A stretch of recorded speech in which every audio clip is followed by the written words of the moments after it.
Welcome to the Arch Advocate Podcast, and on today's episode, I see dead people.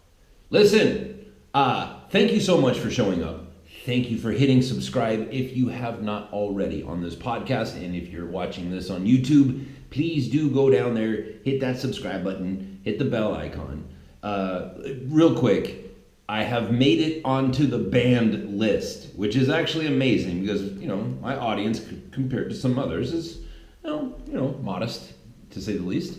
And, the fact that you're hearing this right now is an effort of, hands in the dirt type work, right? Me getting out on Twitter, me getting out on Facebook and just putting it out there. People can't find my podcast on iTunes. It's on iTunes, but you can't just look it up by subject. So the ban is in effect. And again, you see Alex Jones getting taken down and you think, oh, that's just some big guy, some rich guy, whatever. He was a huge target. No, they have the ability to take everybody out, right? Now, that being said, if you want to support the show, there's a number of ways that you can do it. And the first and best way is to hit the subscribe button, right? When you hit subscribe, that means that you're going to be alerted to my podcast, which, increases the likelihood that you'll download it and listen to it, which means I can take numbers and I can go to people like Black Rifle Coffee or, Birch Gold, Dollar Shave Club, defendmyfamilynow.com.org, whatever. I can go to them and say, listen, I have a certain amount of listeners, and if you give me some money, I'll read a little 30-second commercial there for you, right? And then they pay me, cost you nothing, I get money, everybody wins. Man, free market. God, I love capitalism. So hit subscribe, brother. Also, if you want to support the show financially, with money, a lot of folks do Patreon. I do Patreon as well. Go on to arch-advocate.com if you want to become a monthly patron. $5 a month, $2, $100, whatever, man, whatever. It's up to you. If you just want to do a one-time thing, PayPal, some people do that. Some people prefer that. Those are both at my website, archadvocate.com. Now look, you guys remember that story, the movie, The Sixth Sense, right? That was back when M. Night Shyamalan was sort of at the height of his powers of creative writing. He kind of took a dip there. He says he's making a comeback, and I certainly could not wish a better fate. That guy's got a profound way of telling stories, and I hope him the best. I wish him the best. He kind of he really took a wrong turn with trying to do The Last Airbender. But anyways, creativity. Right? There's creativity and there's something about creativity that gives you access to the supernatural. Now you think about everything that you know of, right? Look around your house. You can see a blender, you can see a laptop or a computer desk or whatever. You go out in your garage, there's a car, there's tools. All of those things at one point in history did not exist. And then somebody imagined them, right? They had a series of electrical pulses that went through their brain, and they used that, and they reached up into the ethereal, to the non-existent, to the eternal place, if you will, and they grabbed that thing and they pulled it down into reality. Do you understand that? Everything that you can see that was made by the hands of man, at one point in history, it did not exist. And most of the things that you can see was recently. You know what I mean? Recently. Airplanes. That's a very, very recent development in the arc of human history. And somebody, going way back.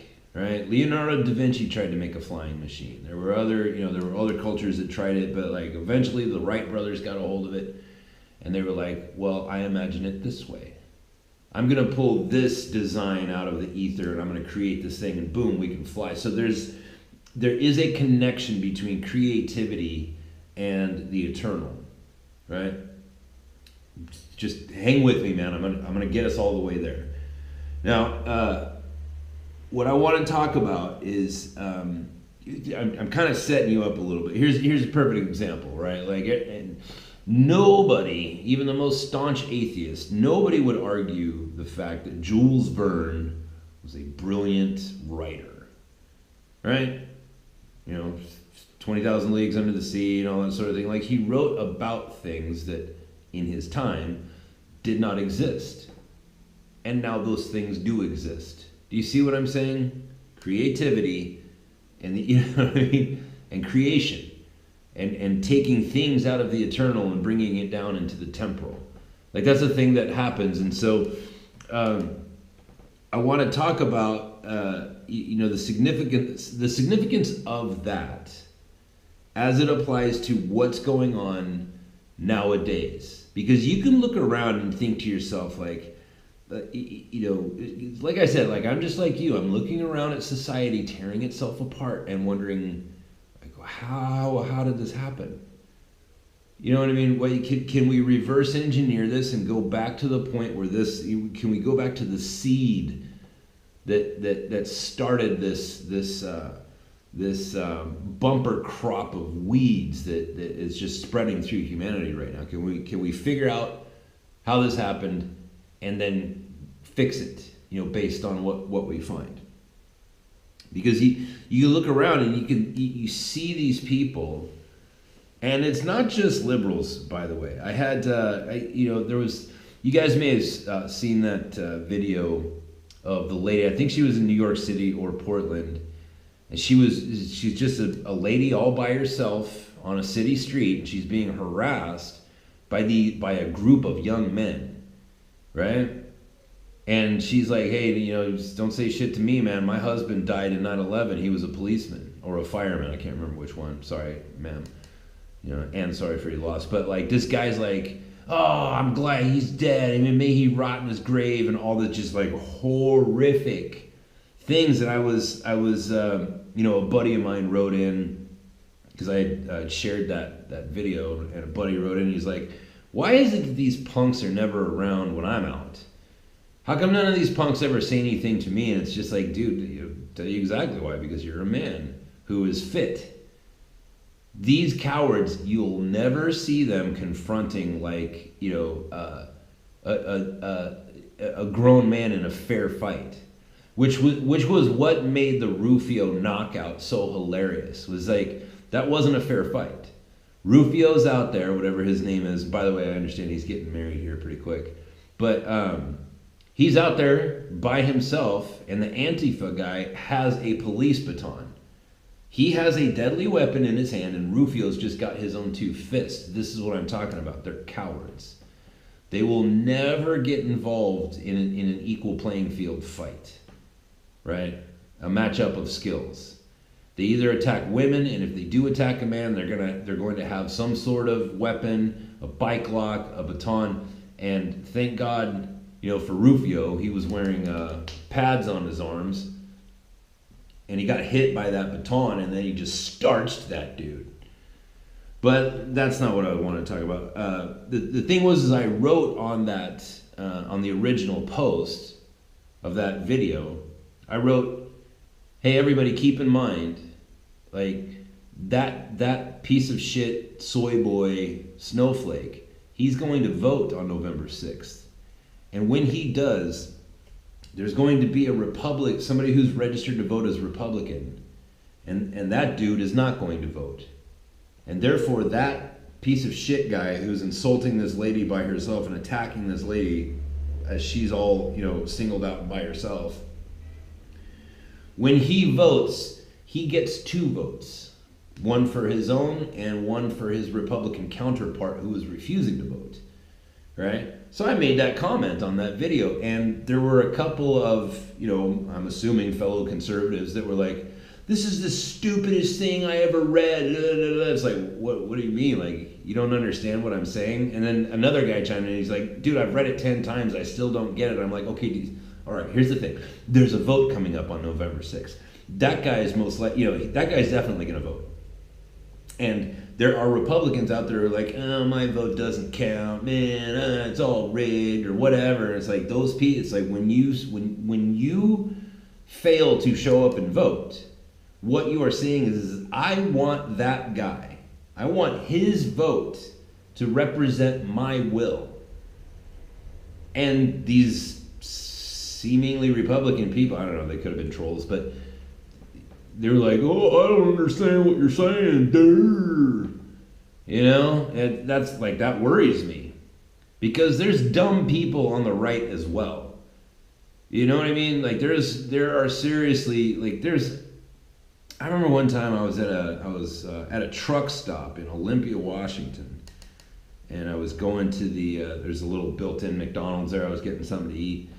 And there was this kind of well, not elderly lady, but like an older-ish lady who was clearly like on the spectrum, if you will, right? And she was dirty. She looked homeless and kind of in a, you know, and there were televisions in the little, you know, McDonald's that was in this truck stop, and on TV at the time, you know, Barack Obama was on TV saying one thing or another, and this lady was walking around going, he wants to redistribute the wealth.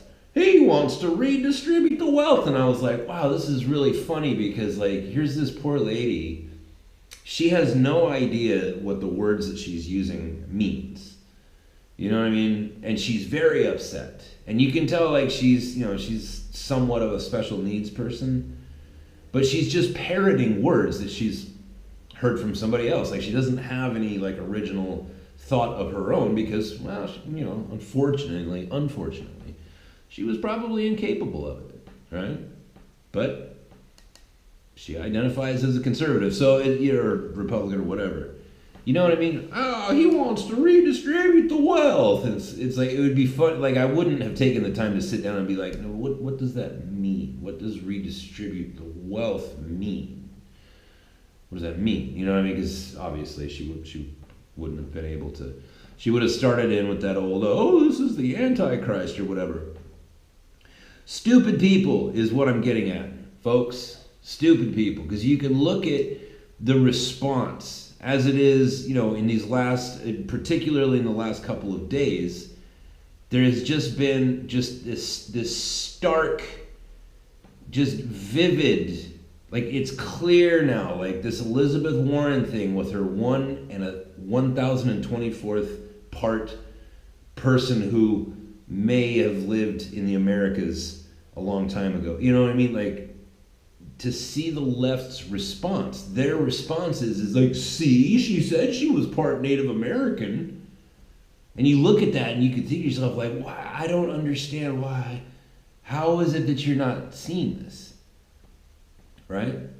And I want to talk about that. I want to submit to you a possibility. Right? And I will do it thusly. You guys know the story of vampires, right? And Nosferatu, you know, the undead, and they run around at night and suck people's bloods, and then they are eternally damned, you know, between the living and the dead. You know that story, right? Did you know that that's actually a Christian story? And it comes from Judas. Like everything about that story actually, it has a very loose affiliation with some things that are in the Bible, right? And the original vampire, when those stories were first being written about vampires, it was about Judas, right? Because, right, keep in mind, vampires are allergic to sunlight, right? Well, why is that? Well, because Judas hung himself at daybreak, right? Vampires are allergic to silver. Why is that? Because Judas sold out Jesus for 30 pieces of silver, right? Vampires are allergic to garlic. And why is that? Well, because when you prepare, well, back in those days, when you prepare dead people, right? Because people start rotting after a while, so they would put, all kinds of spices on their body, but they would put a ring of garlic cloves around their neck, because as garlic decomposes, it becomes even more what's the word I'm looking for? Like a stronger smell of garlic, and that's Judas, right? He was killed himself, so there he was dead, and they put garlic on him. And then finally, the final one is they are allergic to crosses, right?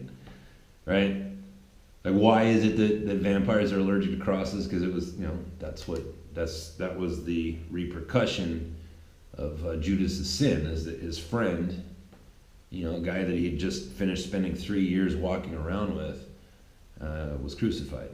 So, like, that whole story of vampires, like, it all comes from Judas. And then there's this one, and I can't remember what it is, but there's this one little tiny stitch of scripture that says that Judas has been damned to walk the earth forevermore. And so that's where the tale of vampires comes from.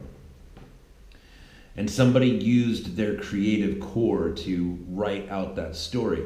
And up until just recently in human history, that's what stories were. They were educating tools. Like, you go back and read all of the Hans Christian Andersen or the Brothers Grimm or these kind of people. It's like all of those stories are profound teaching tools. The story of Hansel and Gretel and the story of Little Red Riding Hood and all those things, like, they all have very deep, rich meanings, and that's how people used to teach their children, with those kind of stories. That's the significance of storytelling. One of them, right? So when you see vampires, it's like, oh, they're the Walking Dead, and they don't like Jesus, and they don't like garlic, and they don't like silver, and they don't like sunlight. It's all Judas, right? There's another story though that I want to talk about, and that's zombies, right? So the folklore around zombies, it's like, well, what is it? Well, they're the living dead, right? They're dead people who have been reanimated, right? They're not alive, but they're animated. They walk around, and what is it that they're trying to accomplish, right? Zombies are only trying to accomplish one thing. What is it? To eat brains. They need brains because they don't have any, right? They need brains. That's right. Do you see what I'm getting at there? That's what a zombie is. It's somebody that is dead and they don't know it, and they need brains because they're stupid. That's like, you go back into the history of like, where do we get this? Like, everything has a genesis, if you will. Like, everything, you go back and look in the story of trolls and look into the story of like Rumpelstiltskin or forest fairies or whatever. Like, all of that stuff, it all has a beginning. You can go back and do your research on all of those little figures, right? Well, it's the same with zombies. You can ask yourself, like, how is it that these people are just being shown in just completely stark and incontrovertible, you know what I mean? Like, it's just like evidence. Like, Elizabeth Warren is a con artist. Here's the evidence, and it's just like, hey, ho, ho, Kavanaugh has got to go. You know what I mean? No brains. And they're trying to kill other people now because they need those brains. You know what I mean? They can't, they can't think for themselves because they're zombies, right? You remember the story of The Sixth Sense was that, like, the kicker at the end was that, like, there was all these ghosts, and the thing was, none of them knew that they were dead. They don't even know. And there's something very prophetic about that. You know what I mean? Like, when M. Night Shyamalan wrote that story, and when he wrote the story of Mr. Glass and the other guy in Unbreakable, it's like, there's something very prophetic in that, because it's like, in order to write something like that, you have to access your creativity.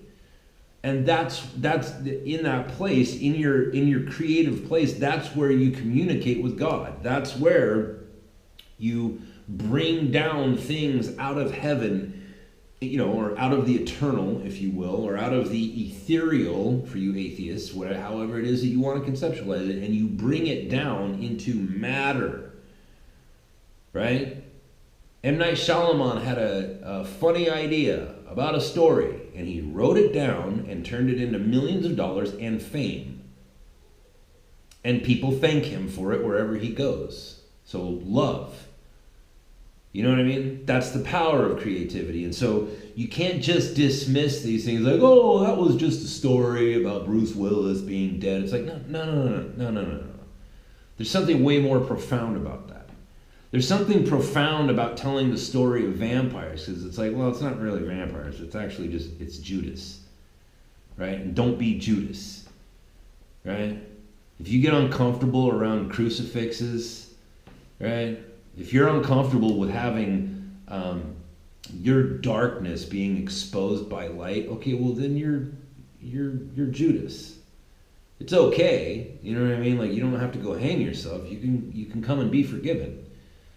But just don't be Judas, you know what I mean? But the story of the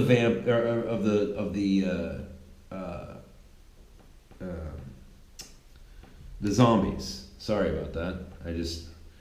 It's still fairly early yet where I'm at. The story of the zombies. That's what we're looking at here. James O'Keefe, just put out that huge expose on Senator McCaskill and her staff, where they're just blatantly, not only are they lying, they're on a digital recording saying, yeah, we have to lie. We have to lie or else we're not going to win the popularity contest. We have to lie. Yes, Planned Parenthood gives us money, but they cannot give it to us directly, because then people who are against abortion won't vote for McCaskill, so we have to do it in a roundabout, illegal sort of way. They got caught. It's right there. And this lady goes on TV and says, oh, it's a conspiracy, and this guy's a liar, and this was this, and this is why that happened, and I blame this person, my political opponent, and immediately James O'Keefe comes back on. He does a whole nother video immediately afterwards and says, well, wait a minute. Okay, number one, I'm the head of Project Veritas, and I don't work for your political opponent. He had nothing to do with this. He had no knowledge of this. And two, you are skirting the fact that you and your people said these things. And yet, the liberals, right, they're out there, Trump, bad. Zombies. They're dead and they don't know it, and they need brains. They don't have any brains of their own. And it's a shame. It really, it's crazy, because it's like, you see that video of that lady who's all by herself, and she's a strong lady. She turned to that guy and says, try something, bitch. Like, and he just stood there and did nothing, because it's like, this is the thing about these people. Put a little sunlight on them and they get all allergic and rashy, right? And he just keeps running his mouth, but he doesn't do anything. And you show that to liberals, and what do they say? Oh, it's just an isolated incident, right? And it's like, dude, you're talking about a very large pile of isolated incidences. You had a Bernie supporter go and shoot up a baseball field, and a man got shot, damn near lost his life, right? Surviving a gunshot is that's a pretty exceptional accomplishment, right? There's been over 20 attacks in the last week. There was another politician who got smashed on his head and he got a concussion just like yesterday. I mean, there was a guy that tried to send rice and poison to the Pentagon.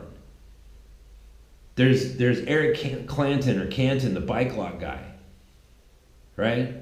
Use of a deadly weapon. There was There, that there was that dude in Portland, that was directing traffic with a collapsible police baton, smashing a car. It's like, dude, that's, you know what I mean? Like there's, and I could go on and on and on and on. And you ask these people, like, if we're the Nazis, why is it that you are so violent against old people and women who are by themselves? Isolated incident. What about Charlottesville? You know what I mean? They don't have any brains of their own. And all they can do is parrot the words that they've heard. Oh, don't call us a mob. It's bizarre, is it not? And there's a precedent in literature where we can find, it's like, it's almost as if whoever started, the mythology behind zombies was peering into the future. Just as we can, surmise or speculate or throw out there or whatever, we can at least say, well, perhaps it's a possibility that our creative core gives us access to the eternal, and that's how Jules Verne was able to see submarines and all the other stuff that he saw that is now in existence. Right? Like maybe there's a tie, and maybe the person that started writing about zombies, which is a completely crazy idea, but it's like, well, look around. What do you see? You see people that are so obsessed with their phones that it kills them. People dying behind the wheel because they're looking into their phones is a bigger problem than people dying from alcohol-related car crashes. More people die from cell phones as it applies to automobiles than does alcohol as it applies to operating an automobile. You remember 2 years ago there was that new game Pokemon Go, right? You had to go around with your phone, you had to look for the Pokemon and then collect it, and you get, I don't know, a prize or whatever. And there were people that were like falling off of cliffs and falling out of buildings and dying from playing that because they were just right? There's all these people, and again, they're weak. Right? Because remember, in the folklore of zombies, they're not very fast, right? They sort of hunch along. They're not fast. Like you would think, like, well, this zombie really doesn't pose a threat. It can't, it not only could it not outrun me, it can't outwalk me. I'm really in no danger because these zombies, they're like, they're all rotten. Their bodies are rotten. They can't move, right? From sitting around in their mother's basement, eating Cheetos and playing Mario Kart. Right? They're not fast. They can't overtake you.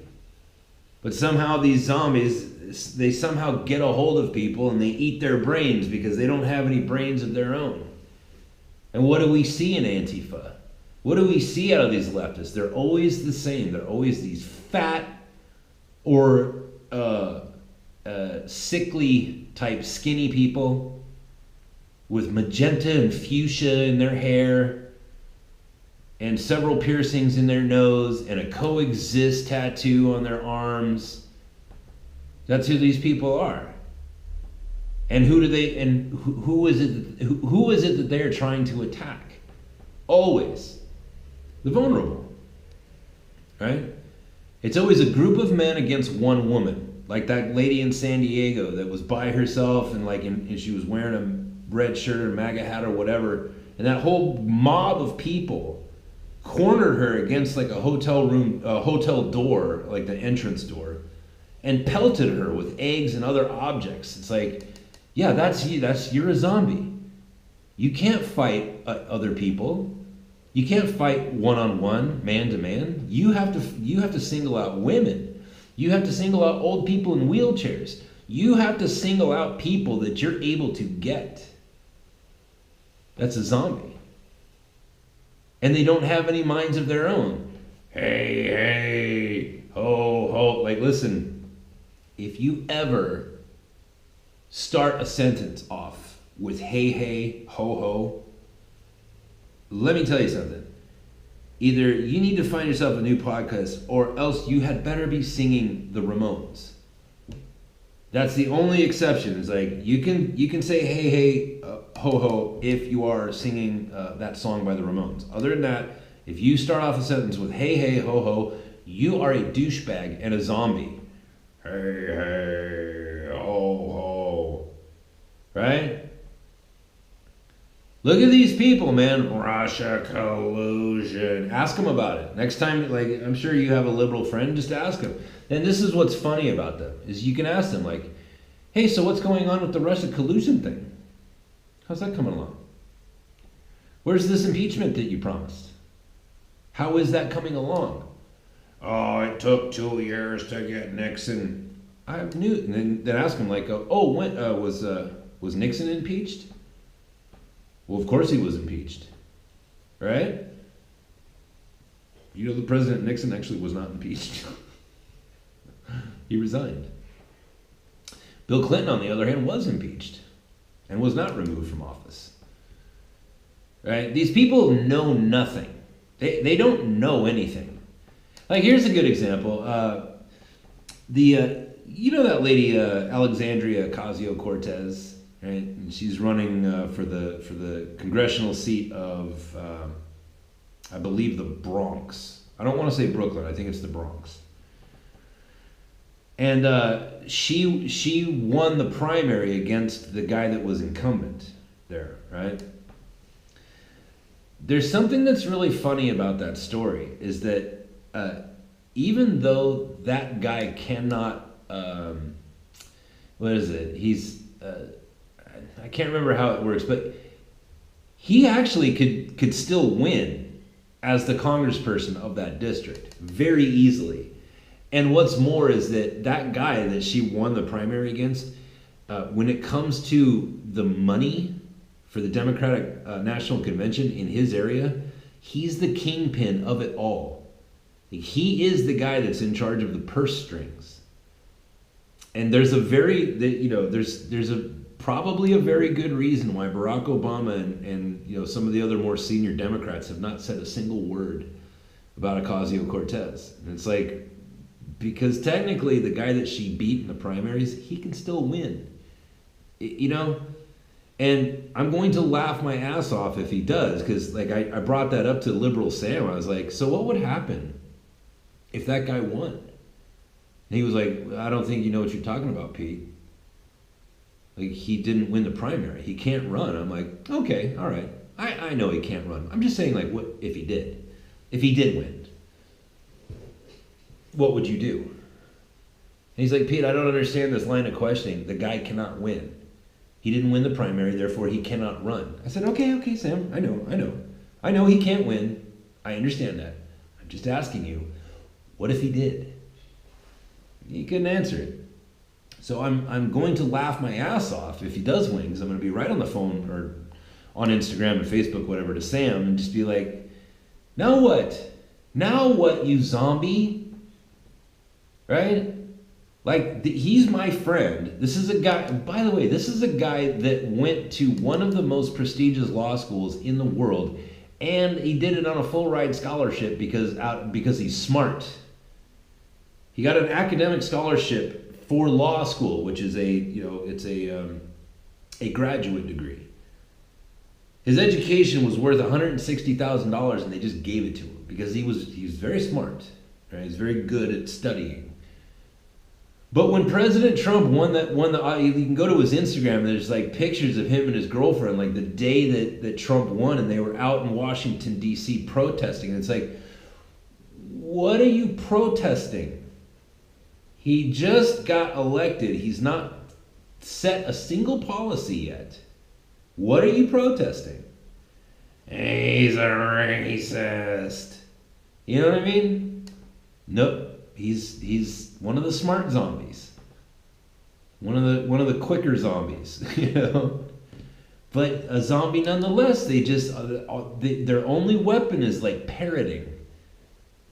Oh, Donald Trump's a racist. Oh, he's a misogynist. He's a sexist. He's a Russian. He's a... It's like, dude, you're dead and you don't even know it. You don't have any thoughts of your own. You're dead. And you don't even know it. And now you're attacking other people. And it's always somebody that's vulnerable because you need their brains. Because you're a zombie. You know? You talk about the dangers of dehumanizing people. You're dehumanizing yourself. These people that are like, okay, it's like, okay, Senator McCaskill, herself and all of her staff were caught by the words that were coming out of their own mouths. And you can watch it unedited. Right-wing conspiracy, vast right-wing conspiracy. Dude, it's right there. You can watch it. Right? George Soros. These Republicans with their conspiracy theories saying that George Soros is funding all of these. Dude, it's been proven. It's been proven. And now we have video of people down in Honduras giving people cash to make their way to the American border, to storm the border. Women and children, babies, to come up to America and get onto our social welfare and bleed this cow to death. Where's that money coming from? None other than George Soros. And who is George Soros? Right, the left is like, oh, he's a billionaire philanthropist. He's a good guy. He just wants a one world government, man. He just wants good for everybody. It's like, dude, this was a guy that in one of the most remarkable cases of evil, right? Evil usually it only destroys and weakens and whatever. You don't see evil protecting people. Right? But here comes George Soros as a little boy, and the Nazis come to him because he's Jewish. They come to this little Jewish boy, and they say, hey, little Jewish boy, if you tell us where your fellow Jews are so that we can arrest them, we'll give you some candy. We'll give you some money. We'll make sure that you don't go off to the camp. We will protect you. And that's what he did as a little boy. Is he would go to the Nazis, the actual Nazis, and say, oh, see that house over there? There's Jews in the basement of that house underneath the floorboards. You should go get them. Now give me my candy. A brush and a full participation in the most evil thing that's happened in the last, 500 years, right? I mean, there were worse things that happened. So the Soviet Union was way worse, right? Like over 100 million people died, in the Soviet Union and in Maoist China. Like communism was like way worse than what happened in Nazi Germany as far as body count goes. But as far as like the purity of the evil goes, you know what I mean? It's like the Nazis were very pure in their evil. They were just like, yeah, we want to kill the Jews and wipe them off of the planet. Like, that's our whole thing, man. And George Soros was a little Jewish boy who was pulled aside and said, hey, we will protect you if you work for us. So evil enveloped George Soros. Do you think that's not going to have an impact on you, on your psyche, who you are as a man? Do you understand that man's life was altered when evil came to him and said, hi, I'm evil. You're going to work for me now, and I'm going to protect you. And I'm going to show you secrets about how to gain wealth. You think that man is some brilliant philanthropist? It's just trying to help people out, man? No.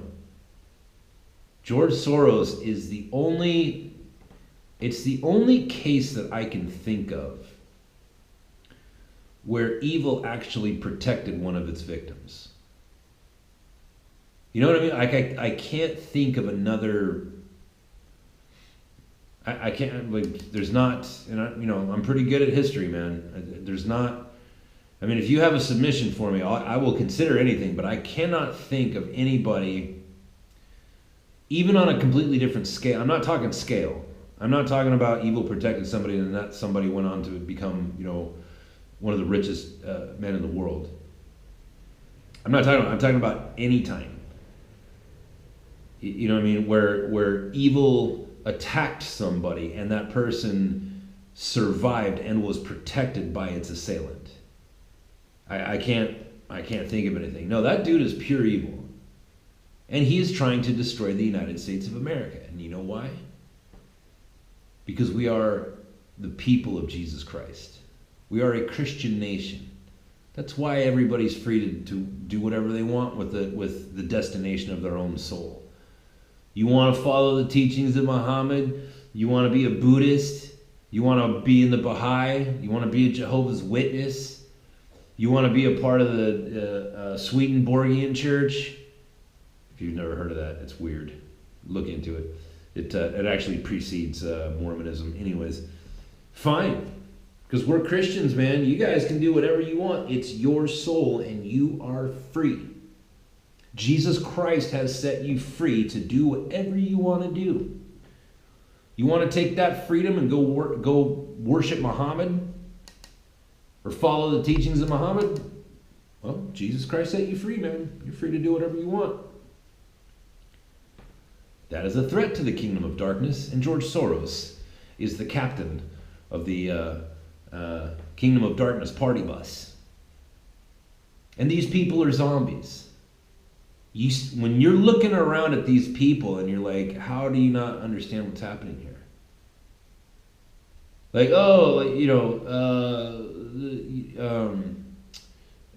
Donald Trump is literally Hitler.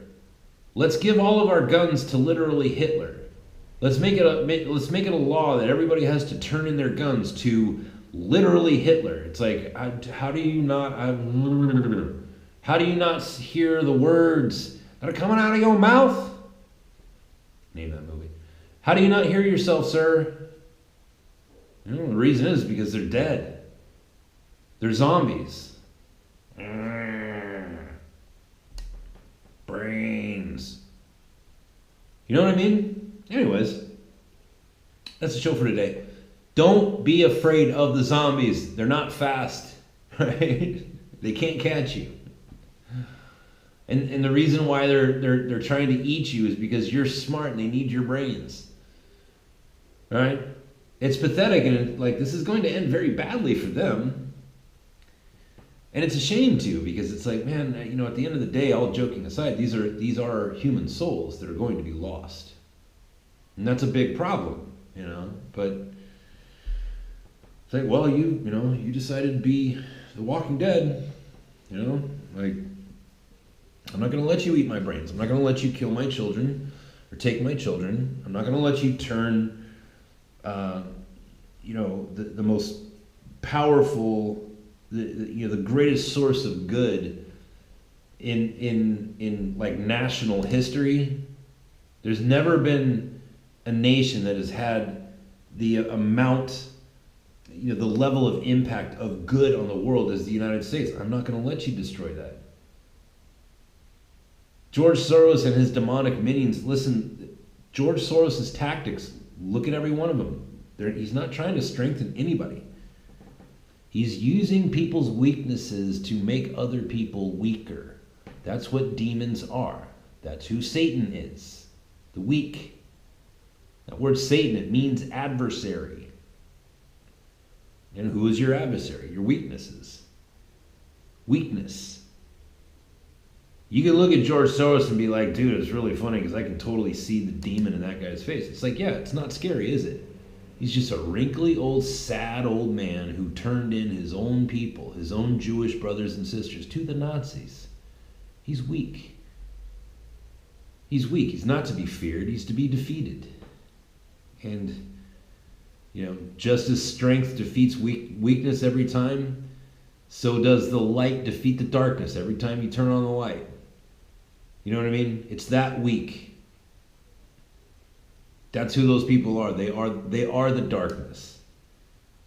When you turn on the light, man, it doesn't stand a chance. You can't. It flees so fast that you can't even see it running away. It just disappears. Right? That's the show for today. Thank you so much for joining in on today's episode. Please, again, hit subscribe. Buy Dollar Shave Club. Buy Birch Gold. Birch Gold Gang. Tune in to the Owen Benjamin podcast. Hit subscribe on that. Listen to Stefan Molyneux. Also, listen to Hardcore History with Dan Carlin. That's a huge one, right? Spread the word. It's easy. It's easy to come together in strength, right? Help me out. I help you out. If you have something you want to sell on this show, or concept you want to break down, by all means, come on. If you want to support the show, go on to archadvocate.com, arch-advocate.com. And keep in mind, I'm going to be having a baby here like any minute. So if tomorrow, it's tomorrow, Friday. If tomorrow there is no show, it's because I'm having a baby. Otherwise, I will talk to you tomorrow. Bye.